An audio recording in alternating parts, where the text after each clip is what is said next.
ज्ञानाञ्जनशलाकया चक्षुरुन्मीलितं येन तस्मै श्रीगुरुवे नमः। तस्मै श्रीगुरुवे नमः।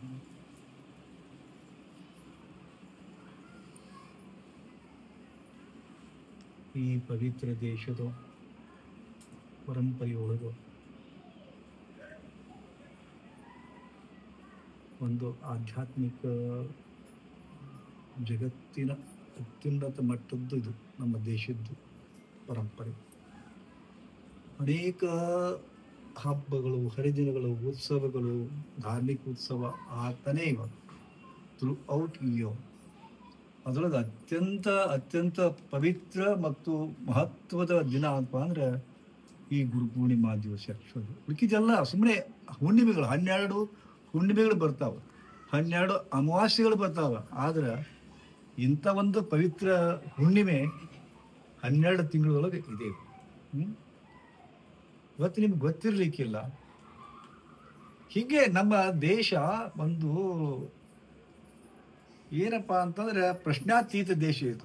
ಪ್ರಶ್ನೆ ಹಾಕೋಂಗಿಲ್ಲ. ಇಲ್ಲೇ ನಂಬಬೇಕು. ನಮ್ಮಪ್ಪ ಹೇಳಿದ ನಾನು ನಂಬಬೇಕು, ನಮ್ಮವ್ವ ಹೇಳಿದ ನಾನು ನಂಬಬೇಕು. ಯಾಕಂತ ಪ್ರಶ್ನೆ ಹಾಕೋಂಗಿಲ್ಲ. ಪ್ರಶ್ನಾತೀತ ದೇಶ. ಆದ್ರೆ ಅದನ್ನ ಅಲ್ಲಿ ಅಮೇರಿಕಾದಾಗ ಮಾಡ್ಬೋದು ನೀವು. ಪ್ರಶ್ನೆ ಅಲ್ಲಿ ಬರೀ ಪ್ರಶ್ನೆ ಅಲ್ಲೇ, ಅದು ಹೆಂಗ, ಇದು ಹೆಂಗ, ಅಲ್ಯಾಕ, ಇಲ್ಯಾಕ. ಯಾಕಂದ್ರೆ ಹಂಗದ ಅದು. ನಂಬಿಕಸ್ಥ ದೇಶಗಳಲ್ಲವು. ಯಾಕೆ ಯಾರು ನಂಬೋಂಗಿಲ್ಲವು. ನಾವಿದಕ್ಕೆ ಮಾತೃಭೂಮಿ ಅಂತೀವಿ ನಾವು. ಮಾತೃಭೂಮಿ ಈ ದೇಶಕ್ಕೆ. ಅವ್ರು ಎಂದೂ ತಮ್ಮ ದೇಶಕ್ಕೆ ಮಾತೃಭೂಮಿ ಅನ್ನೋದಿಲ್ಲ ಅವರು. ಹೌದಾ? ಯಾಕೆ ಹಂಗೆ ಆಗ್ತಪ್ಪ ಅಂತಂದ್ರೆ ಅಲ್ಲಿ ಮಾತೃ ಅನ್ನೋರು ಅದಾಳ ಕರೆ, ಆದ್ರೆ ಪಿತೃ ಅನ್ನೋರು ನಿಖರವಾಗಿಲ್ಲ ಅಲ್ಲಿ. ಗೊತ್ತಾಯ್ತಲ್ಲ, ಸೂಕ್ಷ್ಮವಾಗಿ. ಇಲ್ಲಿ ತಾಯ ಗರ್ಭದಾಗಿಂದ ಒಬ್ಬ ಸಂಜಾತ ಒಂದು ಶಿಶು ಹುಡ್ತದ, ನೋಡ್ತಿಲ್ಲ ಅದು. ಫಸ್ಟ್ ತಾಯಿನ ನೋಡ್ತದ ಅದು. ಹೌದಾ? ಮುಂದೆ ಅದಕ್ಕೆ ತಿಳುವಳಿಕೆ ಬಂದಿಂದ ಅಪ್ಪ ಬರ್ತಾನ, ಎತ್ಕೊಂತಾನ, ಇದು ಮಾಡ್ತಾನ, ಹೂ ನಡ್ತತಿ, ಇಟ್ ಈಸ್ ಯುವರ್ ಡ್ಯಾಡ್, ಇದು ನಿಮ್ಮ ತಂದೆ ಅಂತ ಹೇಳ್ತದ. ಅವು ಹೇಳ್ತಾಳ, ಮಗು ಒಪ್ಕೊಂತದ್ದು. No question, no question. ಪ್ರಶ್ನೆ ಇಲ್ಲ ಅದಕ್ಕೆ. ಯಾಕೆ ಪ್ರಶ್ನೆ ಇಲ್ಲಪ್ಪ ಅಂದ್ರೆ ಪ್ರಶ್ನಾತೀತ ದೇಶ ಅಂತ ಹೇಳ್ತೀನಿಲ್ಲ. ಆದ್ರೆ ಅದೇ ಫಾರಿನ್ ಕಂಟ್ರಿ ಆಗುದಿಲ್ಲ. ಯಾಕಂದ್ರೆ ಡೇಟಿಂಗ್ ಸಂಸ್ಕೃತಿಯಲ್ಲಿ ಯಾರು ಕೂಡ ಎಷ್ಟೋ ಜನರು ಕೂಡ ಡೈವರ್ಸ್ ಕೊಟ್ಟು ಎಷ್ಟೋ ಜನರು ಕೂಡ ಮದುವೆ ಆಗಿ 20-30 ಮದುವೆ ಆಗ್ತಾರೆ. ಯಾರಿಗೆ ಕೂಸು ಹುಟ್ಟೋದು ಗೊತ್ತಿಲ್ಲ. ಹೀಗಾಗಿ ನಿಮ್ಮಪ್ಪ ಅಂದ್ರೆ ಹೆಂಗೆ ಹೇಳ್ತಾರ ಅವ್ರು? ನಿಮ್ಮಪ್ಪ ಅಂತ ನಿಖರವಾಗಿ ಹೆಂಗೆ ಹೇಳ್ತಾರ? ಅದಕ್ಕೆ ಆ ಮಗು ಡೌಟ್ ವ್ಯಕ್ತಪಡಿಸ್ತದೆ. ಡ್ಯಾಡ್ ಅಂದ್ಕೊಳ್ಳೆ, mum is it right, is it true ಅಂತದ. ಹೌದಾ? ಇಲ್ಲಿ ಇಲ್ಲ. ಹೌದಾ? ಇಲ್ಲಿ ಏನದ, ಈ ಹಬ್ಬ ಕರಿಬೇಕು ಹೋತಪ್ಪ ಅಂತ ಇದು ಹಬ್ಬ, ಇದು ಹಲ್ಲಿ ತುತ್ಕೋತಿರ ಇದು ಹಬ್ಬ. ಒಟ್ಟು ನಂಬಿದ್ದು ನಾವು ಎಲ್ಲ ನಂಬ್ತೀವಿ. ಕ್ವಶನ್ ಹಾಕುದಿಲ್ಲ ಅಲ್ಲಿ. ನಾವು ಕ್ವಶನ್ ಹಾಕ್ತಕ್ಕಂತ ಇದನ್ನ ಕಳ್ಕೊಳ್ಳೋ ಒಟ್ಟು ನಮ್ಮ ಮೇಲೆ ನಂಬಿಕೆಯನ್ನ ಒತ್ತಿ ಬಿಟ್ಟರೆ ನಮ್ಮ ಮ್ಯಾಗ. No question at all. ಹಂಗ ಇದು ಗುರುಪೂರ್ಣಿಮಾ. ಅದು ಹೆಂಗ್ ಹೇಳಿದ್ರು, ಹೆಂಗ್ ರೂಪ ಮಾಡಿದ್ರು, ಅದಕ್ಕೆ ಹೆಂಗ್ ಕತೆ ಕಟ್ಟಿದ್ರು ಅಂದ್ರ ನಂಬಲಿಕ್ಕೆ ಆಗುದಿಲ್ಲ ಅದು. ಹೌದಾ? ಹೆಂಗ್ ಶುರು ಆಗದ್ ಗೊತ್ತದ ಅನ್ನೋದು. ಬ್ರಾಹ್ಮಣಿಂದ ಶುರು ಆಗ್ತದೆ. ಬ್ರಾಹ್ಮಣಿಂದ ಶುರು ಆಗ್ತದ ಕತೆ ಇದು. ಹೌದಾ? ಬ್ರಾಹ್ಮಣಿಂದ ನಾರಾಯಣದಿಂದ ವಶಿಷ್ಠ, ಅಗಸ್ತ್ಯ, ಇವೆಲ್ಲ ಅತ್ರಿ, ಇವರೆಲ್ಲರಿಂದ ಶುರು ಆಗ್ತದ. ಮುಂದೆ ಪರಾಶರ ಇದಕ್ಕೆ ಮೂಲ ಬರ್ತಾನ. ಪರಾಶರ ಮಹರ್ಷಿ ಅವರ ನಮ್ಮ ಭಾರತೀಯ ಪರಂಪರೆಯೊಳಗೆ, ಹಿಂದೂ ಪರಂಪರೆ ಅಪ್ರತಿಮ ಜ್ಯೋತಿಷ್ಯಕಾರ, ತರ್ಕಶಾಸ್ತ್ರಕಾರ. ಹೌದಾ? ಇಷ್ಟು ನಿಖರವಾಗಿ ಅವ್ರ ಭವಿಷ್ಯವನ್ನು ಹೇಳ್ತಿದ್ರಂತ. ಅಂತ ಇವರು ಮತ್ಸ್ಯಗಂಧೆ ಅನ್ನಾಕಿಯನ್ನು ಕೂಡ ಒಂದು ಅದ್ರ ಕಥೆ ಹೇಳ್ಕೊಂಡು ಕುಂದ್ರಪ್ಪ 3 ತಾಸು ಬೇಕು ನನಗೆ. ಹೌದಾ? ಮತ್ಸ್ಯಗಂಧಿ ಅನ್ನೋಕಿ ಕನ್ಯೆಯನ್ನು ಭೇಟಿ ಹಾಕ್ತಾರ ಅವರು. ಕನ್ಯೆ ಆಕಿ ಮದುವೆ ಆಗದ ಹುಡುಗಿ. ಹೌದಾ? ಅದು ಆಕೆ ಅಂಬಿಗರ ಮಗಳು. ಆಕಿ ಆ ಅಂಬಿಗರ ಮಗಳು ಅಲ್ಲ. ಯಾಕಂದ್ರೆ ಒಂದು ಮತ್ಸ್ಯದ ಹೊಟ್ಟೆಯೊಳಗೆ ಹುಟ್ಟಿ ಬಂದದಕ್ಕೆ ಮತ್ಸ್ಯಗಂಧಿ ಅಂತಂದ್ರು. ಆ ಮತ್ಸ್ಯಗಂಧಿ ಹೊರಗೆ ಬಂದಾಗ ಆಕಿಗೆ ವಾಸನೆ ಇತ್ತಂತ. ವಾಸನೆ ಗವ್ವಾದಾಗ ಅಲ್ಲಿ ಇಲ್ಲಿ ಕಾರವಾರ ಹೋದ್ರಪ್ಪ ಮೀನಿನ ಬಜಾರ್ ಇರುತ್ತಲ್ಲ, ಕ್ಯಾಟ್ ವಾಸನೆ ಇರ್ತದ. ಹಂಗೆ ಅದೇ ವಾಸನೆ ಇತ್ತಂತ. ಅವಾಗ ಈ ಪರಾಶರ ಮಹರ್ಷಿ, ಭಗವಾನ್ ಪರಾಶರ ಮಹರ್ಷಿ ಆಕೆನ ಕಂಡಾಗ ಅವರ ಇದ್ರೊಳಗ ಒಂದು ನಿಖರವಾದ ಒಂದು ಗೋಚರ ಆಗ್ತದ. ಹೌದಾ? ಇವತ್ತು ಇಂಥ ಗಳಿಗೆ ಅದಲ್ಲ, ಈ ಗಳಿಗೆ ಒಳಗ ಮಗು ಹುಟ್ಟಿದ್ರಪ್ಪ ಅಂತಂದ್ರ ವಿಶ್ವವಿಖ್ಯಾತ ಆಗ್ತಾನ ಅಂತ ತಿಳ್ಕೊಂಡು ಬಹಳ ಮಜಾ ಬರ್ತದೆ. ಇದನ್ನ ಹೆಂಗ ಮುಂದ ಆತ ತನ್ನ ಮನೋದಿಂಗಿತ ಇಡ್ತಾನ. ಇಲ್ಲ ನಾನು ಕಣ್ಣೆ ಇದೀನಿ ಮತ್ತ ಹಿಂಗಾದ್ರೆ ಹೆಂಗ ಹಂಗೆಲ್ಲ ಪ್ರಶ್ನೆ ಆಗ್ತಾನ. ಇಲ್ಲ ನಿನ್ನ ಕಣ್ಣೆತ್ತುವಕ್ಕೆ ಧಕ್ಕೆ ಆಗುದಿಲ್ಲ, ಇದು ಆಗುದಿಲ್ಲ. ಹೆಂಗ ಈಗ ಗಾಂಧಾರಿ ಹೊಟ್ಟ್ಯಾಗ 100 ಮಂದಿ ದುಶ್ಯಾಸನ ಇದು ದುರ್ಯೋಧನ ದುಶ್ಯಾಸನ 106 ಮಂದಿ ಕರೋರು ಹುಟ್ಟುವಾಗ ಒಂದು ವ್ಯವಸ್ಥೆ ಆಯ್ತು. ಹೌದಾ? IVF ಅವಾಗ ಇತ್ತದು. IVF ಪದ್ಧತಿ ಮ್ಯಾಗ ಎಲ್ಲ ಬಿಟ್ಟಾರ. ಈಗ IVF ಅಂತೀವಿ ನಾವು, ಅವಾಗ ಇತ್ತದು. ಹೌದಾ? ಸೊ IVF ಮೂಲಕ ಆಕಿಗೆ ಸಂತಾನ ಹುಟ್ಟುವಂಗ್ ಮಾಡ್ತಾನ. ಅದೇ ಅದು ದ್ವೀಪದ ಮಧ್ಯೆ ಆ ಕೂಸು ಹುಟ್ಟಿದ್ರಿಂದ ಕೃಷ್ಣ ಅದು ಮತ್ತು ಕಪ್ಪಿದ್ರಿಂದ ಕೃಷ್ಣ ದ್ವೈಪಾನ ಅಂದ್ರು ಅವರು. ಆ ಮಗು ಬೆಳೀತು ಮುಂದೆ ಅದು ಬದ್ರಿಕಾಶ್ರಮದಲ್ಲಿ ಬೆಳೀತು. ಹಿಂಗಾಗಿ ಬಾದರಾಯಣ ಅಂತ ಇಟ್ರು. ಹೌದಾ? ಮುಂದ ಅಷ್ಟೊತ್ತರಿಗೆ ಪರಾಶರ ಮಹರ್ಷಿ, ಅವ್ರ ಅತ್ರಿ ವಶಿಷ್ಠ ಎಲ್ಲ ಹೇಳ್ದಳ ಜ್ಞಾನದ ಒಂದು ಆಧಾರವನ್ನ ಇಡೀ ಜಗತ್ತಿಗೆ ಕೊಟ್ಟಿದ್ರು ಅವರು. ಎಂತ ಅದ್ಭುತ ಜ್ಞಾನಪ್ಪ ಅಂದ್ರ ಬಟ್ ಕಲಸು ಮೇಲೋಗರಾಗಿತ್ತು. ಹೌದಾ? ಆರ್ಡರ್ನಾಗ ಇರ್ಲಿಲ್ಲ ಅದು. ಅಂಥದ್ರ ಒಟ್ಟು ಕೂಡಿಸಿ ಇದು ವ್ಯಾಸರು ಅಂತ ಕರೆದ್ರು ಅವರು ಬೇರೆ ಬೇರೆ ಹೆಸರಿನ ಕರೆದ್ರು ಕೂಡ. ಬಾದರಾಯಣ ಅಂತಂದ್ರು, ಬದ್ರಿಕಾಶ್ರಮ ಹುಟ್ಟಿದ್ದಕ್ಕ ಕೃಷ್ಣದ್ವೈಪಾನ ಅಂದ್ರು. ಆದ್ರೆ ವ್ಯಾಸರು ಅಂತಕೊಂಡು ಜನಪ್ರಿಯ ಆದ್ರು. ಮುಂದ ವೇದಗಳನ್ನ ಚಂದ ಸ್ಕ್ರೂಟ್ನಿ ಮಾಡಿ ಆಯಾ ಇದಕ್ಕೆ ಒಪ್ಪುವಂಗ ಎಷ್ಟು ಸಾವಿರಾರು ಶ್ಲೋಕಗಳನ್ನ ಇರ್ತಕ್ಕಂಥ ವಿಂಗಡಣೆ ಮಾಡಿ 4 ವೇದಗಳನ್ನ ಮಾಡಿದ್ರಲ್ಲ, ಅದಕ್ಕೆ ವೇದ ವ್ಯಾಸ ಅಂದ್ರು. ಹೌದಾ? ಇವರು ನಮ್ಮ ಭರತ ಖಂಡದ ಮೂಲ ಗುರು ಅಂತ ಅನಿಸ್ಕೊಂತಾರೆ. ಇಲ್ಲಿಂದ ಗುರು ಪರಂಪರೆ ಶುರು ಆಗತ್ತೆ ನೋಡ್ರಿಪ್ಪ. ಅದಕ್ಕೆ ಒಂದು ವಾಕ್ಯ ಬರ್ತದ, ನಾರಾಯಣಂ ಪದ್ಮ ಭವಂ ವಶಿಷ್ಠಂ ಶಕ್ತಿಂಚ ತತ್ಪುತ್ರ ಪರಾಶರಂಚ ವ್ಯಾಸಂ ಶುಕಂ ಗೌಡ ಪದಂ ಮಹಂತಂ ಯೋಗೀಂದ್ರ ಮತಾಶ್ಯ ಶಿಷ್ಯ. ಈ ತರ ಅಂದ್ರೆ ಎಲ್ಲಿಂದ ಪರಂಪರೆಪ್ಪ? ವಶಿಷ್ಠ, ನಾರಾಯಣ, ಶುಕಮುನಿ, ಹಿಂಗೆಲ್ಲ ಅಲ್ಲಿಂದ ವೇದವ್ಯಾಸರು ಬರ್ತಾರ. ವೇದವ್ಯಾಸರ ನಂತರ ಹಸ್ತಾಮಲಕ ಇವರೆಲ್ಲ ಬರ್ತಾರ. ಮತ್ತ ಶಂಕರಾಚಾರ್ಯರಿಗೆ ಬಂದ್ ನಿಲ್ತದದು. ಶಂಕರಾಚಾರ್ಯ ಮತ್ತೆ ಇವೆಲ್ಲ ಏನಪ್ಪ ಪರಂಪರೆಯಪ್ಪ ಅಂತಂದ್ರ ಆಧ್ಯಾತ್ಮ ಜ್ಞಾನ ಕೊಟ್ಟರು. 4 ವೇದ, 18 ಉಪನಿಷತ್, 18 ಪುರಾಣಗಳು, 18 ಮೂಲ ಪುರಾಣಗಳು, 18 ಉಪಪುರಾಣಗಳು, ಬ್ರಹ್ಮಸೂತ್ರ, ವಿಷ್ಣು ಸಹಸ್ರನಾಮ, ಭಗವದ್ಗೀತಾ. ಅಯ್ಯೋ ದೇವ್ರ, ಅದನ್ನ ನೆನೆಸ್ಕೊಂಡ್ರಪ್ಪ ಮೈ ಝುಮ್ ಅಂತದ್ದು. ಹೆಂಗರ ಬರ್ದಾರ ಎಂತ ಅಪಾರ ಜ್ಞಾನ ಇತ್ತು ಅವಾಗ. ಇವತ್ತು ನಮಗೆ ಅದು ಅರಿಸ್ಕೊಳ್ಳೋದಾಗುದಿಲ್ಲ. ಒಂದೊಂದು ಶ್ಲೋಕದ ಮೇಲೆ ಇವತ್ತು ನಾನೇ 10 ಉಪನ್ಯಾಸ ಕೊಡ್ತೀನಿ. ಭಗವದ್ಗೀತೆ ಒಂದೊಂದು ಶ್ಲೋಕದ ಮೇಲೆ, ಒಂದು ಶ್ಲೋಕದ ಮೇಲೆ, ಒಂದೇ 2 ಸಾಲಿನ ಶ್ಲೋಕದ ಮೇಲೆ ನಾನೇ 10 ಉಪನ್ಯಾಸಗಳನ್ನು ಕೊಟ್ಟಿದ್ದೀನಿ. ಇನ್ನೀಗ ಇಡೀ ನಮ್ಮ ದೇಶದ ತುಂಬ ಎಲ್ಲಾ ಗುರುಗಳನ್ನ ತೋರ್ಬೇಕಾದ್ರೆ ರಾಮಾಯಣ ಮಹಾಭಾರತ ಬಿಟ್ಟು ಅವ್ರಿಗೆ ಬೇರೆ ವಸ್ತುನೇ ಇಲ್ಲ. ಮತ್ತೆ ನೀವು ಇಡೀ ದೇಶದಾಗ ಎಲ್ಲಿಗೆಲ್ಲ ಅಡ್ಡಾಡ್ರಿ, ಇಲ್ಲಿ ರಾಮ್ ಬಂದಿದ್ದ, ಅಲ್ಲಿ ಕೃಷ್ಣ ಬಂದಿದ್ದ, ಅಲ್ಲಿ ಭೀಮ್ ಹೋಗಿದ್ದ, ಅಲ್ಲಿ ಕೌರವ್ರು ಬಂದಿದ್ರು, ಇವ್ರು ಬಂದಿದ್ರು, ಇಂಥ ನಮ್ಮ ದೇಶದ ತುಂಬ ಬರೀ ಇವ ಬಂದಾವ. ನಮ್ಗೆ ಒಂದಕ್ಕೊಂದು ಲಿಂಕ್ ಅದಾವ. ಅಷ್ಟು ಮಹಾಭಾರತ ಮತ್ತು ರಾಮಾಯಣ ಹಾಸು ಒಕ್ಕಾಗಿ ಸೇರತ್ತ. ಇದು ಎಷ್ಟೋ ಮಂದಿ ಪ್ರಶ್ನೆ ಹಾಕ್ತಾರೆ, ಸೋಕಾಲ್ಡ್ ಬುದ್ಧಿಜೀವಿಗಳು. ರಾಮಾಯಣ ಆಗಿತ್ತೋ ಇಲ್ಲೋ, ರಾಮ ಇದ್ನೋ ಇಲ್ಲೋ, ಮಹಾಭಾರತ ಆಗಿತ್ತೋ ಇಲ್ಲೋ, ಹಿಂಗೆಲ್ಲ ಬುದ್ಧಿಜೀವಿಗಳು ಪ್ರಶ್ನೆ ಹಾಕ್ತಾರ. ಆದ್ರೆ ತಿಳ್ಕೋರಿ, ರಾಮಾಯಣದಾಗ ಮುಖ್ಯ ಪಾತ್ರ ಬರೋದು ಮಂಥರೆ. ನಮ್ಮ ಮನೆಯಾಗದಲ್ಲಿ ಮಂತ್ರಿಗಳು, ಪ್ರತಿಯೊಂದು ಮನೆಗೆ ಒಬ್ಬೊಬ್ರು ಮಂತ್ರಿಗಳು. ರಾಮ್ ಇರಬಾರ್ದು, ರಾಮ್ ಇರ್ಲಿಕ್ಕಿಲ್ಲ, ಸೀತಾ ಇರ್ಲಿಕ್ಕಿಲ್ಲ. ಆದ್ರೆ ಪ್ರತಿಯೊಂದು ಮನೆಯಾಗ ಮಂಥರೆ ಅನ್ಬೇಕಿಲ್ಲ. ಅವರೇ ಆಟ ಆಡ್ಸಕ್ ದುಡಿಯೋರೇ ಬೇರೆ, ದುಡ್ಡು ಕೊಡೋರೇ ಬೇರೆ, ಆದ್ರೆ ಕುತ್ಕೊಂಡು ಆರಾಮಾಗಿ ಕಿಟ್ಟಿ ಹಾಕೋರೆ ಬೇರೆ ಮಂತ್ರಿಗಳು. ಇನ್ನೂ ಅದಕ್ಕೆ ಹೋಲಿಕೆ ಬರೋದಿಲ್ಲ. ಆದ್ರೆ ರಾಮಾಯಣ ಒಪ್ಲಿಕ್ಕಿಲ್ಲ, ಇನ್ನೂ ಕೂಡ ಒಪ್ಲಿಕ್ಕಿಲ್ಲ. ಆದ್ರೆ ಮಹಾಭಾರತ ಒಪ್ಲೇಬೇಕು. ಮಹಾಭಾರತ ನಡೆದಿಲ್ಲ ಅನ್ನೋಂಗಿಲ್ರಿ. ಈ ಸದ್ಯ ನಡೆದದ, ನಿಮ್ ಮನ್ಯಾಗ ನಡೆದದ, ನಿಮ್ ಮನ್ಯಾಗದ. ನೀವು ಒಬ್ಬೊಬ್ರು ಅಶ್ವತ್ಥಾಮ ಅದಿರಿ, ಒಬ್ಬೊಬ್ರು ಕರ್ಣ ಅದಿರಿ, ಒಬ್ಬೊಬ್ರು ಕುಂತಿ ಅದಿರಿ, ಹೌದಾ? ಒಬ್ಬೊಬ್ರು ಧರ್ಮರಾಜ ಅದಿರಿ, ಒಬ್ಬ ಅರ್ಜುನ ಅದಿರಿ, ಎಲ್ಲರೂ ಅದಿರಿ. ದುರ್ಯೋಧನ ಅದಿರಿ, ದುಶ್ಯಾಸನ ಅದಿರಿ. ಅವು ಯಾರು ಅಲ್ಲ, ನಿಮ್ಮ ಮಕ್ಕಳು. ನೀವು ನಿಮ್ಮ ಕುಟುಂಬದೊಳಗ 3-4 ಮಂದಿ ಅಂತಂದ್ರೆ ಇರ್ತಾರ ತಿಳ್ಕೊರಿ. ಅಣ್ಣ ಹುಡ್ತಾವ, ತಮ್ಮ ಹುಡ್ತಾವ, ಬೆಳೀತಾ ಬೆಳೀತಾ ಬೆಳೀತಾ ನೋಡ್ತೀರಿ, ಅವ್ರ ಅಟಿಟ್ಯೂಡ್ ನೋಡ್ತೀರಿ, ಅವ್ರ ಮಾತುಗಳನ್ನ ಕೇಳ್ತೀರಿ. ಇವತ್ತು ನನ್ನ ಕಡೆ ಸಮಸ್ಯೆಗಳನ್ನ ತೆಗೆದುಕೊಂಡು ಬರೋ ಮಂದಿ ಬದರುದು ಏನಪ್ಪಾ ಅಂತಂದ್ರ, ನಾವು ಮಣಿ ಕಟ್ಟಿದ್ದೀವಿ, ನಮ್ಮ ಅಣ್ಣ ಅಕ್ವಾರಿ ಮಾಡಿದ ನಮ್ಗೆ ಕೊಡವಲ್ಲ, ನಮ್ದು 14 ಎಕರೆ ಹೊಲ ಇತ್ತು, ಅವ್ರು ಕೊಡವಲ್ರು. ಬರೀ ಇಂಥವ ಅಂತಮ್ರ ಜಗಳನ. ಮತ್ತೆ ಅಂತಮ್ರ ಜಗಳನ ಅದು ಕೌರವ್ರ ಪಾಂಡವ್ರ ಮತ್ತೆ ಅದೇ ಜಗಳನ. ಕಡೆಗೆ ಅವ್ರು ಒಂದು 5 ಭೂಮಿ ಕೊಡ್ರಿ, 5 ಗ್ರಾಮ್ ಕೊಡ್ರಿ, ಅಂಗ್ಲಾಸ್ಕೊಂತಾರ, ಒಂದು ಕೊಡುದಿಲ್ಲ. ಅವಾಗ ಅನಿವಾರ್ಯ ಯುದ್ಧ ಮಾಡಬೇಕಾಗುತ್ತೆ. 5 ಆಕಳು ಹೆಜ್ಜೆ ಇಡ್ಬಟ್ಟು ಕೊಡ್ರಿ ಅಂತಾರ, ಪಾಪ ಬಿದ್ದು.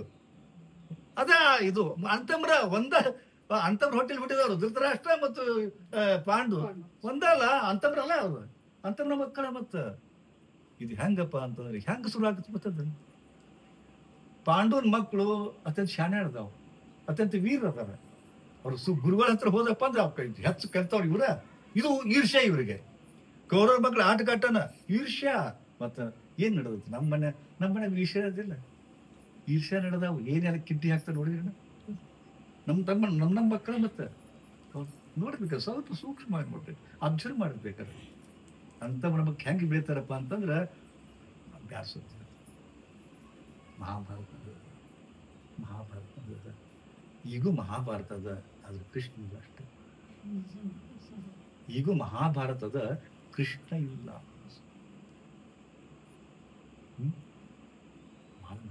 ಇಡೀ ಬದುಕೆ ಮಹಾಭಾರತ, ಇಡೀ ಬದುಕೆ. ನಾವೆಲ್ಲರೂ ನಾ ಹೇಳಿದ್ನಲ್ಲ, ನೀವೆಲ್ಲರೂ ಅಭಿಮನ್ಯು ಮಾಡಿದಿರಿ. ಅಭಿಮನ್ಯು ಕತಿ ಕೇಳಿರಲ್ಲ ನೀವು. ಅವಾಗ ತಾಯಿ ಗರ್ಭದೊಳಗಿದ್ದಾಗ ಕೇಳಿದ್ನಂತ, ಒಳಗೆ ಹೋಗುದು ಕೇಳಿದ್ನಂತ, ಹೊರಗೆ ಬರೋದು ಕೇಳಿಲ್ಲ. ಅದು ಮುಂದೆ ಏನಾಯ್ತು, ಚಕ್ರಯುಗ ಹೋದ, ಹೊರಗೆ ಬರ್ಲಿಲ್ಲ. ಮತ್ ನಮ್ದೇನದ ಬದುಕು. ನಮಗ ಸಂಸಾರದಾಗ ಹೆಂಗ್ ಹೋಗ್ಬೇಕನ್ನೋದು ಗೊತ್ತಾಯ್ತು, ಹೊರಗೆ ಬರೋದು ಗೊತ್ತಾಗೋದು ಸಿಕ್ಕೊಂಡು ಸಾಯಕತ್ತೀವಿ ನಾವು. ಅಭಿಮನ್ಯ ಹೋದಲ್ಲ, ನಾವ್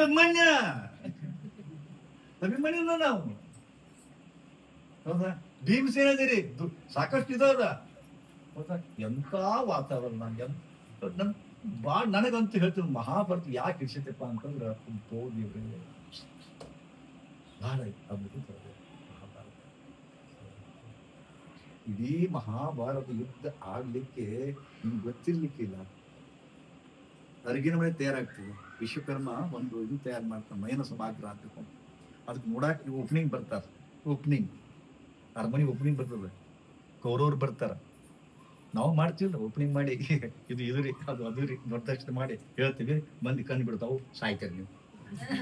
ದೊಡ್ಡ ಚಂದ ಮಾಡಿ ಇದನ್ನ ಮಾಡಿ ಅಲ್ಲಿ ಬಾತ್ರೂಮ್ ರೀ, ಇದು ರೀ, ಅದು ರೀ, ಚಂದ ಹೊಸ ಮನೆ ಚಂದ ಕಾಣಿಸ್ತಾವ. ಪೈ ಅಂತಿದ್ದೀವ ಇಂಥ 25 ಲಕ್ಷ ಮನೆ ಹೆಂಗ್ ಕಟ್ಟಿದೀವ ಕಣ್ ಬಿತ್ತ. ಮುಂದೆ ಆ ಮನೆ ಸುದ್ದಿಂದ ಯಾರು ಇರುವುದೇ ಇಲ್ಲ, ಕಣ್ ಬಿದ್ದಕ್ಕೆ. ಹಿಂಗೈತ್ ನಡೆದ. ಹೌದಾ? ಹಂಗ ಅದಾತು. ಏನಾಯ್ತು, ದುರ್ಯೋಧನ ಬಂದು ಅಟ್ಟಿಕ್ಕೆ ಶುರು ಆತ. ನಮ್ಮ ಒರಿಜಿನಲ್ ಅರಮನೆಗಿಂತ ಎಂತ ಚಂದ ಕಟ್ಟ್ಯಾರ. ಅಟ್ಟಿಕ್ಕೆ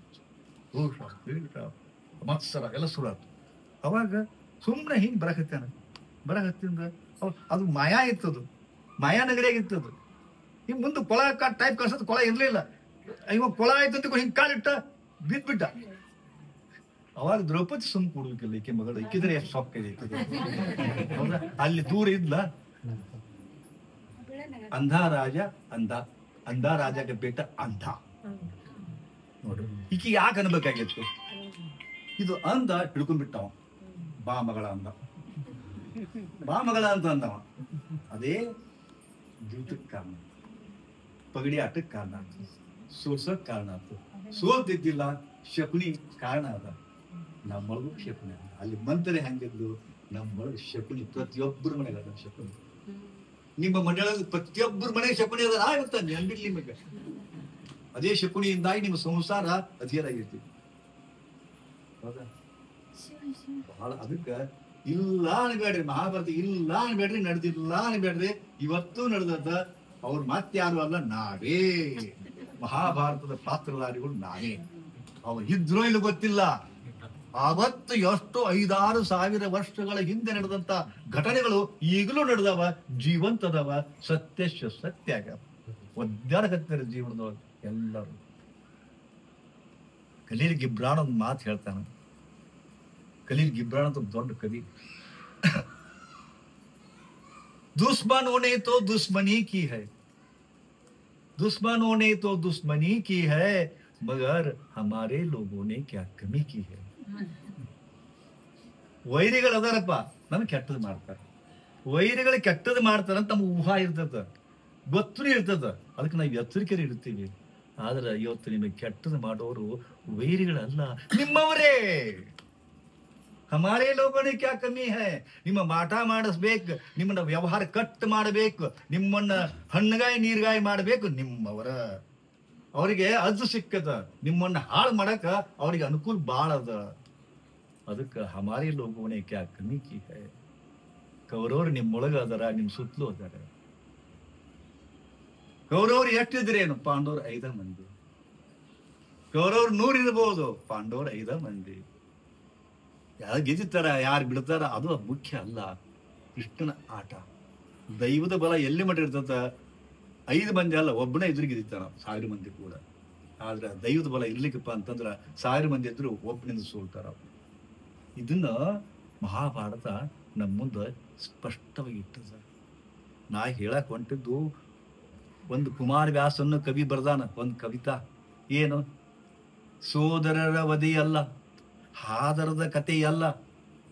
ಇಡೀ ಮಹಾಭಾರತದೊಳಗೆ ಬರೋದು ಅನೈತಿಕ ಚಟುವಟಿಕೆಗಳು ಬರ್ತಾವೆ ಆಕ್ಚುಲಿ ಹಂಗೆ ನೋಡ್ಬೇಕಂದ್ರೆ. ಆದ್ರೆ ನಾ ಹಂಗೆ ಅನ್ಲಿಕ್ಕೆ ನಾನು ತಯಾರಿಲ್ಲ. ಆದ್ರೆ ಬುದ್ಧಿಜೀವಿಗಳು ಅನೈತಿಕ ಚಟುವಟಿಕೆ ಬರ್ತಾರ, ಅವ್ರೊಬ್ರಿಗೊಬ್ರು ಪ್ರಸಂಗ ಮಾಡ್ತಾರ.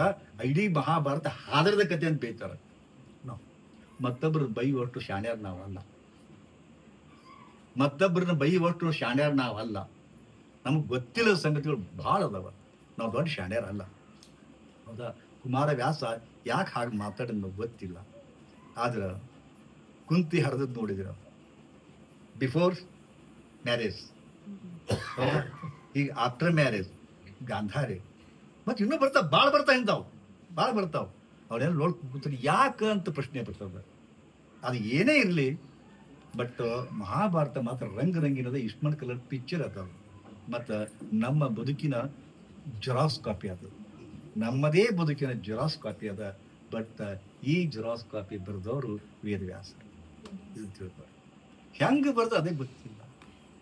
ಅಲ್ಲಿ ನೀವು ತಿಳ್ಕೊರಿ. ಜಸ್ಟ್ ಯುದ್ಧ ನಡೀತೈತಿ, ಯುದ್ಧ ನಡೆದಾಗ ಸ್ವಲ್ಪ ನೋಡಿ ಕೃಷ್ಣ ಎಷ್ಟು ಮಾಯಾವಿ, ಎಷ್ಟು ಇದು ಅಂತಂದ್ರೆ ಸೂಕ್ಷ್ಮವಾಗಿ. ಅವ ಬೆಸ್ಟ್ ಸೈಕಾಲಜಿಸ್ಟ್ ಅವ ಕೃಷ್ಣ.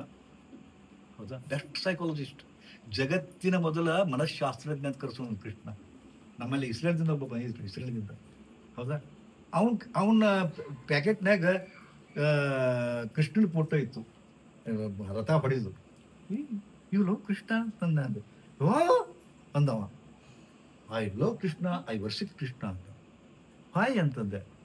ಹಿ is the best psychologist, he is the first psychologist of world ಅಂತ ನಾವು. ನನಗೆ ಅವನ ಬಾಯಿಂದ ಕೇಳಿದ ಮೇಲೆ ನನಗೆ ಗೊತ್ತಾಯ್ತು ಇವ ಬೆಸ್ಟ್ ಅಂತ ತಿಳ್ಕೊಂಡು. ಅದನ್ನ ನಾ ಇಟ್ಕೊಂಡಿದ್ದೆ ನಾನು. ಹೌದಾ? ಯಾಕಂತ ಕೇಳಿದ್ರಪ್ಪ, ವಿಂಗಡಣೆ ಮಾಡಿ ಹೇಳ್ತಾರವ. ಯಾವ ಸಿಚುವೇಶನ್ ಒಳಗೆ ಅರ್ಜುನಿಗ ಮೆಂಟಲಿ ಕೊಲ್ಯಾಪ್ಸ್ ಆಗಿದ್ದವ, ಮತ್ತು ಅವನು ಇದೇ ಎಬಿಸಿ ಮತ್ತೆ ಅವನು ಯುದ್ಧ ಮಾಡಕ್ ತಯಾರಾಕಲ್ಲ. ಈಗ ಬೆಸ್ಟ್ ಸೈಕಾಲಜಿಸ್ಟ್ ಅಲ್ಲಿ ಏನಂತ ಕೇಳ್ತಾನ ನನಗ. ಏನ್ ನಡೀತು ಚಮತ್ಕಾರ ಗೊತ್ತದ? ಯುದ್ಧ ನಡೀತಾ ಕೊನೆಗೆ ಎಲ್ಲ ಮುಗಿದು ಈ ಯುದ್ಧ ಆಗ್ಲೇಬೇಕು ಅನ್ನೋ ಪರಿಸ್ಥಿತಿ ಬಂತು. ಅದಕ್ಕೆ ಸಹಿತ ಒಳಗೊಳಗೆ ದೂಡ. ಅವಾಗ ಯುದ್ಧ ನಡೀತು. ಆ ಕಡೆ 18 ಕ್ಷೀಣ ಸೇನೆ, ಇಲ್ಲೊಂದು 7 ಕ್ಷೀಣ ಸೇನೆ ನಿಂತೈತಿ. ದೊಡ್ಡ ಮಹಾಸಾಗರ, ಸೈನ್ಯದ ಮಹಾಸಾಗರ. ಈ ನಡಬೇಕು ಒಂದು ಜಾಗ ಖಾಲಿ ಅದ. ಇನ್ನೇನು ಆರ್ಡರ್ ಅಂದಾಗ ನುಗ್ಬೇಕು. ಅಂತದ್ರಾಗ ಅರ್ಜುನ್ ಹೇಳ್ತಾನ, ಅರ್ಜುನ್ ಮೇ ಸೊಕ್ಕ ಬಂದ ಸ್ವಲ್ಪ. ಯಾಕೆ ಸೊಕ್ಕಪ್ಪ ಅಂದ್ರ ಕುಂತವ ಇವ್ ಮಾಲಕಲ್ಲ, ಹಿಂದ್ ಕುಂತವನ. ನನ್ನ ಡ್ರೈವರ್ ಯಾರಪ್ಪ ಅಂದ್ರೆ ಕೃಷ್ಣ. ಜಗದೊಡೆಯ ಕೃಷ್ಣ ನನ್ನ ಡ್ರೈವರ್ ನನ್ನ ಚಾಲಕ, ರಥಿಕ. ಹೌದಾ? ಸಾರಥಿ. ಅವ್ನು ಸೊಕ್ಕು ಬಂದಿದ್ದು ಕೃಷ್ಣ ಗೊತ್ತಾಗುತ್ತೆ. ಕೃಷ್ಣ ನನ್ನ ರಥವನ್ನ ನೋಡಿ ಹೆಂಗ, ನನ್ನ ರಥವನ್ನ ಅಂದ ಬಾ ಮಗನ ಅಂದವ. ನನ್ನ ರಥವನ್ನ ಅಂದವ, ಬಾ ಮಗನ ಅಂದವ. ನನ್ನ ರಥವನ್ನ ನಡುವೆ ಒಯ್ದು ನಿಲ್ಲಿಸು, ನನ್ನ ಕೂಡ ಯಾರ್ಯಾರು ಯುದ್ಧ ಆಡ್ತಾರೆ ನೋಡ್ತೀನಿ ಅಂದ. ಬಾ ಅಂದವ. ಬಂದು ಕರೆಕ್ಟ್ ಎಲ್ಲಿ ನಿಲ್ಲಿಸಿದಪ್ಪ ಅಂದ್ರೆ ಭೀಷ್ಮ, ದ್ರೋಣ, ಕೃಪಾಚಾರ್ಯರು ಇಂಥವರೆಲ್ಲ ಮುಂದೆ ತಂದು ನಿಲ್ಲಿಸ್ಬಿಟ್ಟ. ನೋಡು ನೀ ಯಾರು ಕೂಡ ಯುದ್ಧ ಮಾಡ್ಬೇಕಾಗಿತ್ತು ನೋಡು ಕಣ್ ತೆಗೆದು ನೋಡು ಅಂತ ಹಿಂಗ ನೋಡಿದ ತುಸ್ ಅಂದ್ಬಿಟ್ಟ. ಇವ ನಮ್ಮ ಅಪ್ಪ, ಇವ ನಮ್ ದೊಡ್ಡಪ್ಪ, ಇವನನ್ನು ಕಳಿಸಿದ ಗುರು, ಇಂಥವ್ರೆಲ್ಲ ಒಂದು ನಾ ಏನ್ ಮಾಡಿ, ಯಾವ ಸುಖಕ್ಕಾಗಿ ನಾ ಇವ್ರು ಕೊಲ್ಬೇಕು, ಇವ್ರು ಕೊಂದು ನಾ ರಾಜ್ಯ ಆಗ್ಬೇಕಾ, ಕೃಷ್ಣ ನನ್ ಕಂಟ ಆಗುದಿಲ್ಲ ಯಪ್ಪ ಅಂತ ಇಟ್ಟಿರ್ತಾರೆ. ದಿಸ್ ಈಸ್ ದ ಸನ್ನಿವೇಶ. ಹೌದಾ? ಇವಾಗ ಶುರುವಾಗುತ್ತೆ ಭಗವದ್ಗೀತಾ. ಇಲ್ಲಿ ಪ್ರಶ್ನೆ ಬರ್ತದ, ಭಗವದ್ಗೀತೆಯೊಳಗ 700 ಶ್ಲೋಕಗಳು ಬರ್ತಾವ. ಯುದ್ಧ ನಡೆದೈತಿ, 1ನೇ ದಿನ ಯುದ್ಧದೊಳಗೆ ಮುಂಜಾನೆ ಹೋಗಿ ನಿಂತಾನ, ಯುದ್ಧ ಶುರು ಆಗ್ಬೇಕಾಗೈತಿ. ಅಂತ ಹೊತ್ತಿನಾಗ 777 ಶ್ಲೋಕಗಳು ಹೇಳುವಷ್ಟು ಟೈಮ್ ಇತ್ತಲ್ಲ ಕೃಷ್ಣ. ಅಲ್ಲಿ ಭಗವಂತ ಕೇವಲ ಒಂದು 5 ಮಾತಿನೊಳಗ ಅರ್ಜುನಿಗೆ ತಲೆ ತುಂಬಿ ಬಿಡ್ತಾನ. ಅದೇ ಭಗವದ್ಗೀತಾ ಆಗಿ ಮುಂದೆ ವ್ಯಾಸರ ಬರೆದದ್ದು ಎಲ್ಲ. ಆದ್ರೆ ವ್ಯಾಸರು ತಮ್ಮ ಹೆಸರು ಯಾಕೆ ಹೇಳಿಲ್ಲಪ್ಪ ಅಂತಂದ್ರ, ಇವತ್ತು ಹೆಂಗಿರುತ್ತಪ್ಪ ಅಂದ್ರ, ನಾನು ಹೇಳಿನೇಪ್ಪ ಅಂತಂದ್ರ ನನಗೆ ಕಿಮ್ಮತ್ ಇರುದಿಲ್ಲ, ನನಗೆ ನಾನು on the line on the screen ಇರುವುದಿಲ್ಲ. ಹೌದಾ? ನನಗೆ ಕಿಮ್ಮತ್ ಬರ್ಬೇಕಾದಪ್ಪ ನಾವು ಗಾಡ್ ಫಾದರ್ ಹುಡುಕೋಬೇಕು. ಹೌದಾ? ಇವ್ರು ಬರೆಸಿದ್ದು ಅಥವಾ ಇವ್ರು ಓದಿದ್ದು ಅಂತ ಹಾಕಿದಾಗ ಅದಕ್ಕೆ ಬೆಲೆ ಬರ್ತದ. ಅದಕ್ಕೆ ವ್ಯಾಸರು ತಾಮ ಹೆಸರು ಎಂತೂ ಹೇಳಿಲ್ಲ. ಹೌದಾ? ಕೃಷ್ಣನನ್ನ ಮತ್ತೆ ಕಥಾನಾಯಕ ಮಾಡ್ಕೊಂಡ್ರು. ಕೃಷ್ಣನೇ ಹೇಳಿದ್ದು, ಭಗವನ್ ಕೃಷ್ಣ ಉವಾಚ ಅಂದ್ರು ಅವರು. ಹೌದಾ? ಕೊನೆಗೆ ಇತಿ ಗೀತಾ ಉಪನಿಷತ್, ಇತಿ ಯುದ್ಧೋಪನಿಷತ್ ಅಂದ್ರು. ಇಷ್ಟು ಚಂದ ಹೇಳ್ಕೊಂತ ಹೋಗ್ಯಾರ. ನಿಮಗೆ ಬೇಕಾದಷ್ಟು ದುಃಖ ಇರಲಿ, ಸಮಸ್ಯೆಗಳಿಗೆ ಪರಿಹಾರ ಹುಡುಕೊಂಡು ನೀವು ಬಂದ್ರಪ್ಪ ಅಂದ್ರೆ ನಾನು ಕೇಳ್ಕೊಂತೀನಿ ನಿಮ್ಗೆ, ಭಗವದ್ಗೀತೆಯ ಒಂದೊಂದು ಶ್ಲೋಕವನ್ನ ದಿನಾಲು ಓದ್ರಿ. ನಿಮಗೆ ಯಾರ ಕಡೆ ಹೋಗೋದ್ ಬೇಕಾಗಿಲ್ರಿ. ಇವತ್ತು ನಮ್ಮ ಕಡೆ ಯಾಕೆ ಓಡಿ ಬರ್ತಾರಪ್ಪ ಅಂದ್ರೆ ಕನ್ಫ್ಯೂಷನ್ ಅದ. ಅದಕ್ಕೆ ನಾ ಪ್ರಾರಂಭದಲ್ಲಿ ಹೇಳಿದೆ, ಅಜ್ಞಾನ ತಿಮಿರಾಂಧಸ್ಯ ಜ್ಞಾನಾಂಜನ ಶಲಾಕಯ ಚಕ್ಷುರುನ್ಮೀಲಿತಂ ಏನ ತಸ್ಮೈ ಶ್ರೀ ಗುರುವೇ ನಮಃ. ನಮ್ಮ ಬದುಕು ಜ್ಞಾನ ಮತ್ತು ಅಜ್ಞಾನದ ನಡುವೆ ಕುಯ್ದಾಟ ಹೋಗ್ತದೆ. ಜ್ಞಾನ ಮತ್ತು ಅಜ್ಞಾನದ ನಡುವೆ ನಮಗೆ ಯಾವುದು ಜ್ಞಾನ ಯಾವುದು ಅಜ್ಞಾನ ಗೊತ್ತಿಲ್ಲ. ಕನ್ಫ್ಯೂಷನ್ ಸ್ಟೇಟ್ನಾಗ ನಾವು. ಹೌದಾ? ಅಜ್ಞಾನ ಅನ್ನೋದು ಯಾವ್ದಪ್ಪ? ಅಜ್ಞಾನ ಅನ್ನೋದು ನನ್ನ ಮಕ್ಕಳು ಸತ್ಯ, ನನ್ನ ಸಂಸಾರ ಸತ್ಯ, ನನಗೆ ಸುಖ ಕೊಡೋದು ಇದೆ ಅಂತ ನೀವು ತಿಳ್ಕೊಂಡ್ರಿ. ಇದು ಅಜ್ಞಾನ. ಇದು ಅಜ್ಞಾನ. ಇದು ಜ್ಞಾನ ಏನ್ ಹೇಳ್ತದ? ಯಾರು ಇಲ್ಲ, ಮಕ್ಕಳಿಗೆ ತಂದೆ ಇಲ್ಲ, ತಂದೆಗೆ ಮಕ್ಕಳಿಲ್ಲ, ನೀವೊಬ್ಬ ಪಾತ್ರಧಾರಿಗಳಿಗೆ ಬಂದಿರಿ. ಹೌದಾ? ಅದಕ್ಕೆ ನಿನ್ನವರು ಅನ್ನೋದು ಯಾರೂ ಇಲ್ಲ, ಮಕ್ಕಳಿಂದ ಸುಖ ಇಲ್ಲ, ಸುಖ ನಿನ್ನಲ್ಲೇ ಅದ, ನೀನು ಒಂಟಿಯಾಗಿ ಬಂದು ಒಂಟಿಯಾಗಿ ಹೋಗ್ತಿ. ಈ ಸತ್ಯವನ್ನು ತಿಳ್ಕೊ. ಇದು ಜ್ಞಾನ. ನಾವು ತಿಳ್ಕೊಂಡದ್ದು ಅಜ್ಞಾನ. ಹೌದಾ? ಅದಕ್ಕೆ ನಹಿ ಜ್ಞಾನೇನ ಸದೃಶ್ಯಂ ತಿಳ್ಕೊಂಡು. ಜ್ಞಾನ ಯಾವ್ದಪ್ಪ ಅಂತಂದ್ರ, ಯಾವ್ದು ಅಸತ್ಯ ಸತ್ಯಕ್ಕೂ ಜ್ಞಾನಕ್ಕೂ, ಅಸತ್ಯಕ್ಕೂ ಅಜ್ಞಾನಕ್ಕೂ ನಂಟದ. ಹೌದಾ? ಅಸತ್ಯಕ್ಕೂ ಅಜ್ಞಾನಕ್ಕೂ ನಂಟದ. ಹೌದಾ? ಇವ್ರು ನನ್ನವರು ಅಂತಂದ್ವಿ. ನಿನ್ನವರು ಯಾರು ಇಲ್ಲ. ಅಜ್ಞಾನ ಯಾವುದು? ಇವ್ರು ನನ್ನವರು, ನನ್ನ ಹೆಂಡತಿ, ನನ್ನ ಮಕ್ಕಳು, ನನ್ನ ಬಂಧು, ನನ್ನ ಬಳಗ. ಇವ್ರು ಬಿಟ್ಟು ನನಗೆ ಗತಿ ಇಲ್ಲ. ಇವರೇ ನನ್ನ ಸುಖ ಕೊಡೋರು, ಇದೇ ನನ್ನ ಸುಖ ಕೊಡೋರು, ಇದೇ ನನ್ನ ಸುಖ ಅದ. ನನ್ನ ಮಣಿ, ನನ್ನ ಅರಮಣಿ, ನನ್ನಿದು, ಒಟ್ಟ ನನ್ನದು ನನ್ನದು ನನ್ನದು ನನ್ನದು ಅನ್ಕೊಂತ ಹೊಂಟಿವಿ ನಾವು. ಬೇಕಾದ್ರೆ ನೋಡ್ರಿ, ಬೇಕಾದ್ರೆ ನಾವು ಬಳಸ್ತಕ್ಕಂಥ ಪ್ರತಿಯೊಂದು ವಾಕ್ಯದೊಳಗ ನಾನು ಇದು ನಾನ ಮಾಡಿದ್ದು ಅಲ್ಲಿ ಅದು ನಾನು ಹಿಡಿದದ್ದು, ಅದು ನಾನ ಕಟ್ಸಿದ್ದದು. ನಾನ ಹೌದಾ? ನಂದು ನಂದು ನಂದು, ಇವು ನನ್ನ ಮಕ್ಕಳು, ಇದು ನನ್ನ ಹೊಲ, ಇದು ನನ್ನ ರೂಮು, ನನ್ನಿದು, ನನ್ನ ಕುರ್ಚಿ, ನನ್ನದು, ನನ್ನದು ನಾನು. ಎಲ್ಲಿ ಮಠ ನಾನು ಮತ್ತು ನನ್ನದು ಅನ್ನೋದ್ರೊಳಗೆ ಗುಳುಗಿರ್ತೀರಿ, ದುಃಖ. ನಿಮ್ಮ ದುಃಖಕ್ಕೆ ಮೂಲ ಕಾರಣ ನಾನು ಮತ್ತು ನನ್ನದು. ಜ್ಞಾನ ಅನ್ನೋದೇನು? ನೀನು ಮತ್ತು ನಿನ್ನದು ಅಂತ. ನೀವು ಸುಖ ಬೇಕು, ನೆಮ್ಮದಿ ಬೇಕು, ನೀನು ಮತ್ತು ನಿನ್ನದನ್ರಿ. ಯಾರಿಗೇನು ಬೇಕು? ದೇವರೇ ನೀನೇ ಸತ್ಯ, ನಾನು ಮಿಥ್ಯ. ದೇವರೇ ನೀನೇ ಸತ್ಯ, ನಾನು ಮಿಥ್ಯ. ಇದೆಲ್ಲ ನಿನ್ನದು, ನಾವು ಉಪಭೋಗ ಮಾಡಕತ್ತೀನಿ. ಖರೆ ಹೇಳ್ಬೇಕಂದ್ರೆ ಈ ಆಶ್ರಮ ಕಟ್ಟಬೇಕಾದ್ರೆ ಎಷ್ಟು ನಾನು ಕಷ್ಟಪಟ್ಟೇನಪ್ಪ ಅಂದ್ರೆ ನಿಮ್ಗೆ ಯಾರಿಗೂ ಅರ್ಥ ಆಗ್ತದೆ. ಒಬ್ಬ ತಾಯಿ ಗರ್ಭಧಾರಣೆ ಆಗಿಲ್ಲ, ಮಕ್ಕಳಿಲ್ಲ, ಅದು ಇಲ್ಲ, ಇದಂತ ಎಷ್ಟು ಸಂಕಟ ಪಟ್ಟು ವೃತ ಮಾಡಿ ಪೂಜಾ ಮಾಡಿ ಎಲ್ಲಿ ಬೇಕಲ್ಲಿ ಹೋಗಿ ಏನು ಅವರೆಲ್ಲ ಹೇಳಿದ್ದು ಮಾಡಿ ಒಳಗೆ ಗರ್ಭ ನಿಂತಾಗ ಎಷ್ಟು ಖುಷಿ ಪಡ್ತಾಳ. ಹೌದಾ? ಆದ್ರೆ ಪ್ರಸವ ವೇದನೆ ಆದಾಗ ಯಪ್ಪೋ ನನ್ನ ಮಕ್ಕಳ ಬೇಡ ಅಂತಿಕೊಂಡಂತಪ್ಪ. ಹಿಂಗ್ ಮಕ್ಕಳೇ ಬೇಡ ಅನ್ಕೊಂತ ಹತ್ತು ಮಾಡಿರ್ತಾರೆ. ಮಕ್ಕಳೇ ಬೇಡ ಕೂಡ ಹತ್ತಾ ಇರ್ತಾರ. ಹೌದಾ? ಆದ್ರೆ ಆ ಪ್ರಸವ ವೇದನೆ ಕೊಡುವಾಗ ಅದು ಒಂದು ದುಃಖದೊಳು ಸುಖ ಅದು, ದುಃಖದೊಳು ಸುಖ ಆಗ. ಅದೇ ತರ ಇದೆ. ಆಶ್ರಮ ಕಟ್ಟಿದೀವಿ ಯಾರಿದ್ದರೂ 10 ರೂಪಾಯಿ ಬಿಕ್ಕೆ ಕೊಡಿ, ಹಾಗೆ ಪರಮಾತ್ಮ ಕೊಟ್ಟ ಆಗೇತಿದು. ಆದ್ರೆ ಬಂದದ ಪರಿಸ್ಥಿತಿ ಏನಪ್ಪಾ ಅಂದ್ರೆ ಮೇಂಟೈನ್ ಮಾಡಕ್ ನಾನು ಬಿಕ್ಕೆ ಬಿಡ್ಬೇಕಾಗಿತ್ತು. ಕಟ್ಟಾಗಿ ಬಿಕ್ಕೆ ಬೇಡ ನಾನು ಮೇಂಟೈನ್ ಮಾಡಕ್. ಯಾಕೆ ತಿಂಗಳ 1.5 ಲಕ್ಷ ರೂಪಾಯಿ ಖರ್ಚು ನಮಗೆ ಕೊಡೋರು ಯಾರು? ಫಸ್ಟ್ ಟೈಮ್ ಬಂದಿದ್ದು ನಾ ಕೊಡಾಕ್ ಬಂದಾಗ ಬೇಗ ಕಳಿಸಿ ನಾನು. ಹೌದಾ? ಸೊ ನನಗೆ ನಾನು ಏನು ಹೇಳಿದ್ದಲ್ಲ ಅದನ್ನು ಬಳಸ್ತೀನಿ ಆ ಸೂತ್ರವನ್ನ. ನಾನು ಯಾವಾಗಿದ ನಂದು ಅಂತ ಬಡ್ಕೊಂತೀನಿ ದೇವ್ರಂತ ನಾವು ನಾನು ಸೊಕ್ಕಂಬರಿತು. ನಾವು ನಂದು ಈ ಆಶ್ರಮ ನಾನು ನಂದು ಅಂದಾಗ ದೇವ್ರನ್ನ ಸೊಕ್ಕಂಬರಿ ಇಮಿಡಿಯೇಟ್ಲಿ ಆಗುತ್ತೆ. ಇಮಿಡಿಯೇಟ್ಲಿ ನಾವು ಸೊಕ್ಕಂಬರಿತಾವ. ಅದಕ್ಕೆ ಅಂತೀನಿ ಮಾರಾಯ ಎಲ್ಲ ನಿಂದೋಯ್ತಿ ಅಪ್ಪ ಅಂತ, ಎಲ್ಲ ನಿಂದೈತಿ ಅಂತ ಎಷ್ಟು ವಿಳಂಬ ಇರ್ತದೆ.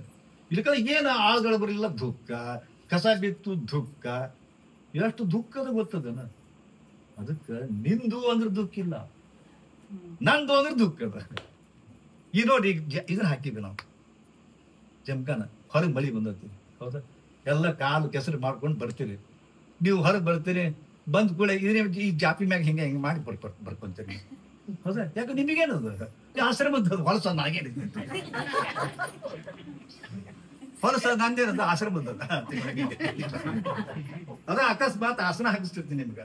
ಪದ್ಮಾಸನ ಗಿತ್ಮಾಸನ ಹಾಕಿಸ್ತಿರ್ತೀನಿ. ನಿಮ್ದೊಂದು ಶಾಲ್ ತಂದಿರ್ತೀರಿ, ಹಿಂಗ್ ಚೌಕನ್ ಶಾಲ್ ತಂದಿರ್ತೀರಿ. ಇಲ್ಲ ಸರ್ ಮುಂದೆ ಹೋಗಿರ್ತದ ಅವ ಬಂದು ಯಾವ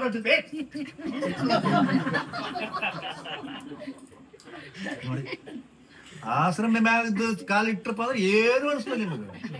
ಆದ್ರೆ ನಿಮ್ದೇ ಅಂತ ಶಾಲೆ ಹಾಕೊಂಡಿರ್ತಾರಲ್ಲ ಕೂಡ್ಬೇಕಂತ ತಿಳ್ಕೊಂಡು ಯಾರ ಟಚ್ ಮಾಡ್ಬೇಕಾದ್ರೆ ನೋಡಿ ನೋಡ್ತಿಲ್ಲ ಅದು ನನ್ ಶಾಲೆ ಹಿಂಗ ಮಾಡ. ನಂದು ಅನ್ನೋದು ದುಃಖ, ನಿಂದು ಸುಖ. ಏನ್ ಬೇಕು ನಿಮ್ಗೆ? ನಿಂದು ಅಂತೀರಿ ಅನ್ನೋದಿಲ್ಲ, ಅನ್ನಕ್ ತಯಾರಿಲ್ಲ ನೀವು. ಯಾವಾಗ ಅಂತೀರಪ್ಪ ಅಂತಂದ್ರ ಹೊಸ ಮನೆ ಕಟ್ಟಿರ್ತೀರಿ, ಗುರುಗಳು ಕಳಿಸ್ತೀರಿ ಗುರುಗಳ ಬನ್ನಿ ಪ್ರಾರ್ಥನೆ ಮಾಡ್ಕೊಂತೀರಿ, ಮಾಡ್ಕೊಂಡು ಗುರುಗಳು ಬರ್ರಿ.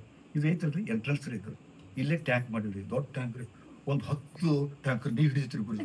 ಯಾಕಂದ್ರೆ ಒಮ್ಮೆ ಮುನ್ಸಿಪಲ್ ನೀರು ಬರ್ಲಿಕ್ಕಂದ್ರೆ 1 ತಿಂಗಳು ಬೇಕಲ್ರಿ, ಅಷ್ಟು ದೊಡ್ಡದು ರೀ ಗುರುಜಿ. ಬರ್ರಿ ಇಲ್ಲೇ ಇದು ರೀ, ಇದು ದೊಡ್ಡ ಬೆಡ್ರೂಮ್ ರೀ ಗುರುಜಿ. ಎಷ್ಟು ಬೆಡ್ರೂಮ್ ಅಪ್ಪ? 3 ಬೆಡ್ರೂಮು.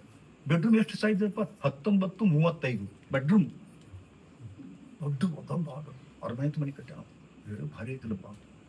ಮತ್ತು ಈ ಕಡೆ ಅದೊಂದು ಸಣ್ಣ ಬೆಡ್ರೂಮ್ ರೀ, ಯಾರು ಗೆಸ್ಟ್ ಬಂದ್ರಿ ಇರ್ಲಿ ಅಂದ್ಕೊಂಡು ನಮ್ಗಿಂತ ಇದು ಮಾಸ್ಟರ್ ಬೆಡ್ರೂಮ್ ರೀ. ಹಂಗೆ ತಲೆ ಹೇಳ್ಕೊಂತ ಮುಂದೆ ಬರ್ತಾರೆ ಬಾತ್ರೂಮ್. ಇದೇನಪ್ಪ ಬಾತ್ರೂಮ್? ಎಲ್ಲ ಹೈಟೆಕ್ ಬಾತ್ರೂಮ್, ಹೈಟೆಕ್. ಹೌದಾ? ಅದು ಬಾತ್ರೂಮ್ ನಡೆಸೋದು ಅಷ್ಟು ವಾಸನೆ, ಸುಮಾರು ವಾಸನೆ. ಮುಂದೆ ನೀವು ಬಡ್ಸ್ ಕಳಿಸ್ತೀರಿ, ಆ ಮಾತು ಬೇರೆ ಅದು. ಈಗ ಅಷ್ಟೇ ವಾಸನೆ. ಹೌದಾ? ಈಗ ಸುವಾಸನೆ ಇರ್ತದೆ. ಈಗ ಭಾಳ ಚಂದ ಐತಲ್ಲಪ್ಪ ಅಂತೀವಿ. ಸಾಯಿಗೆ ಏನಪ್ಪ ಅಂತೀನಿ 15-22 ಅಂತ. ಇವಾಗ ದೊಡ್ಡ ಕೊಟ್ಟಿಪ್ಪ ಬೇಕಲ್ರಿ ಓಡಾಡ್ಕೊತ ಮಾಡಕ್ಕ ಅಂತ.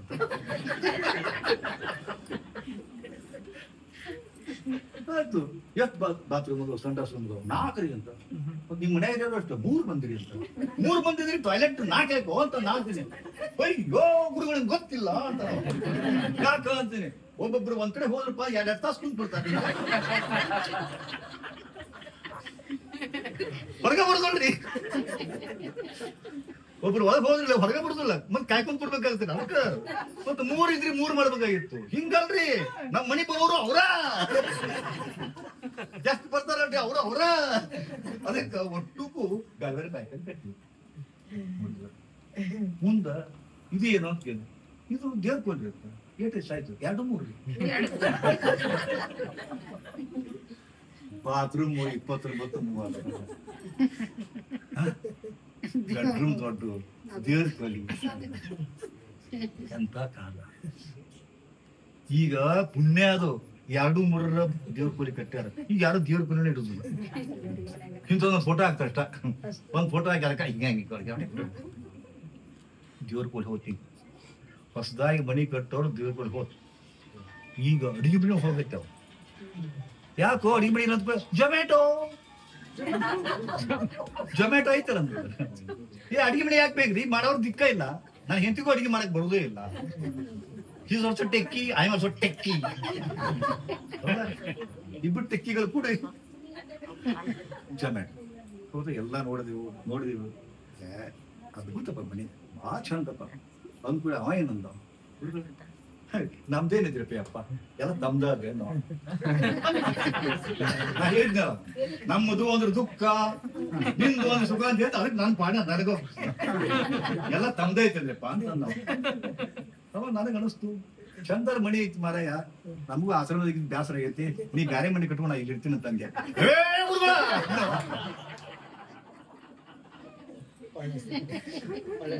ನಾ ಹಂಗ ಅಂದಿದ್ರಿ, ನನ್ನದು ಅಂತ ಹೇಳ್ಬೇಕಾದ್ರೆ ಧೈರ್ಯ ಬರುದಿಲ್ಲ. ನಿಮ್ಮದು ಅಂತ ಹೇಳಕ್ ಧೈರ್ಯ ಬರುದೇ ಇಲ್ಲ. ಸುಮ್ಮನೆ ನಾಮಕ ವ್ಯವಸ್ಥೆ ಹೇಳ್ತಾರ. ನಿಮ್ಮದು ಅಂತ ಹೇಳ್ಕೊಂತ ನನ್ನದು ಅಂತ ಇರ್ತಾರ. ನಿಮ್ಮದು ಅಂತ ಬಾಯಿ ಅಂತದ್ದು. ಸೊ ನನ್ನದು ಅನ್ನೋದು ಗಾಢವಾಗಿ ಒಳಗೆ ತುಂಬಿಟ್ಟತೆ. ಅದಕ್ಕೆ ನಮಗೆ ಬರೋ ದುಃಖ ಬಹಳ ಕೆಟ್ಟದ. ನೀವ್ ಹಿಂಗಿದ್ದೀರಿ, ಅಗಲುವಿಕೆ ಈ ದುಃಖ ತರ್ತದೆ. ನೀವು ಹಿಂಗ ಅದಿರಿ, ನಿಮ್ಮ ಯೌವನ ಹಾಳಾಗಿದ್ದು ಗೊತ್ತಾ ಇಲ್ಲ. ನೀವು ಹಿಂಗದಿರಿ, ಮುದುಕಿಯರಾಗಿದ್ದು ಗೊತ್ತೇ ಇಲ್ಲ.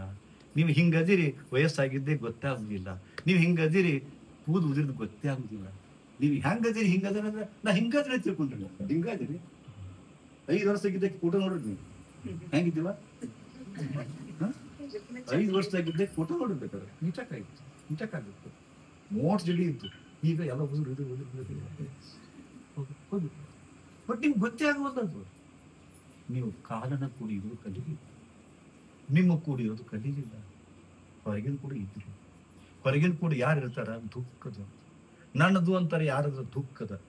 ನನ್ನದು ಅನ್ನೋದು ಹೊರಗಿನ ಕೂಡಿರೋದು ಅಜ್ಞಾನ. ನನ್ನೊಳಗೆ ಹಿಡಿದು ನಾನು ನೋಡೋದು ಜ್ಞಾನ. ಹೊರಗೆ ಕೆಟ್ಟಿಲ್ಲ, ಹೊರಗೆ ಕೆಟ್ಟೈತಿ ಅಂತ ನೀವು ತಿಳ್ಕೊಂಡಿರಿ. ಹೊರಗೆ ಕೆಟ್ಟಿಲ್ಲ. ಹೊರಗೆ ಕೆಟ್ಟಿದ್ರೆ ನಿಮಗೆ ರಿಪೇರಿ ಮಾಡೋಕ್ಕೂ ಬರೋದಿಲ್ಲ. ಕೆಟ್ಟದ್ದು ಒಳಗದು. ಅದಕ್ಕೆ ಒಳಗೆ ನೋಡ್ಕೊಡಿ. ಇದ ಯೋಗ. ಕಣ್ ಮುಚ್ಕೊಂಡು ಒಳಗೆ ಅಂದು ಹೋಗ್ಬಿಡ್ರಿ. ಒಳಗ ಅಂತರ್ಮುಖಿ ಸದಾ ಸುಖಿ.